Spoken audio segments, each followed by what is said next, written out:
CBI কেন্দ্রীয় agency, আজ এই নেতাকে ডাকছে, কাল ওই নেতাকে ডাকছে, কালকে এই এজেন্সি দিয়ে ডাকাচ্ছে, পরের দিন ওই এজেন্সিকে দিয়ে ডাকাচ্ছে।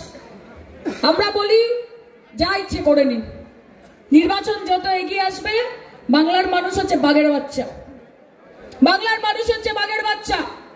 না কোনোদিন ইংরেজদের কাছে বশ্যতা স্বীকার করেছে, না কোনোদিন আরএসএস এর কাছে বশ্যতা স্বীকার করবে, আর না কোনোদিন নরেন্দ্র মোদী এবং অমিত শাহর কাছে বশ্যতা স্বীকার করবে। ইডি পাঠান, সিবিআই পাঠান, এনসিআরবি পাঠান, এনআইএ পাঠান, যাকে ইচ্ছে পাঠান, একটাই কথা আপনাদেরকে বলে দিতে চাই যে তোমার আছে ইডি সিবিআই কোটি কোটি টাকা, গাড়ি গাড়ি ক্ষমতা। কে মোদী, তোমার আছে ইডি সিবিআই কোটি কোটি টাকা, গাড়ি গাড়ি ক্ষমতা, আমার আছে হাওয়াই চটি সাদা শাড়ি, একটাই মমতা। সেই মমতা ব্যানার্জিকে সঙ্গে নিয়ে আগামী দিনের আমাদের এই লড়াই নিশ্চিত হবে।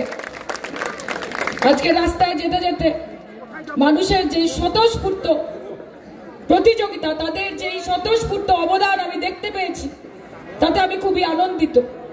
শুভেন্দু অধিকারী যখন মিছিলে হাঁটেন, তার নিজের দলের লোকেরাই তার দিকে তাকান না। শুভেন্দু অধিকারী মিছিল নিয়ে যাচ্ছে, তার নিজের দলের লোকেরা তার দিকে তাকাচ্ছে না। আর আমরা যখন মিছিল নিয়ে নামি, যখন তৃণমূল কংগ্রেস মিছিল নিয়ে নামে, যখন পাড়ার লোক জানতে পারে যে দিদির দল রাজপথে নেমেছে, তখন মানুষ বাইরে বেরিয়ে আসে, আমাদের দিকে তাকায়, আমাদের দিকে তাকিয়ে হাত নাড়ে, কেউ আমাদের দিকে তাকিয়ে প্রণাম করে, এবং সেই চোখে চোখে কথার মাধ্যমে আমাদেরকে বলে দেয় যে দিদি তুমি এগিয়ে চলো, আমরা তোমার সাথে আছি।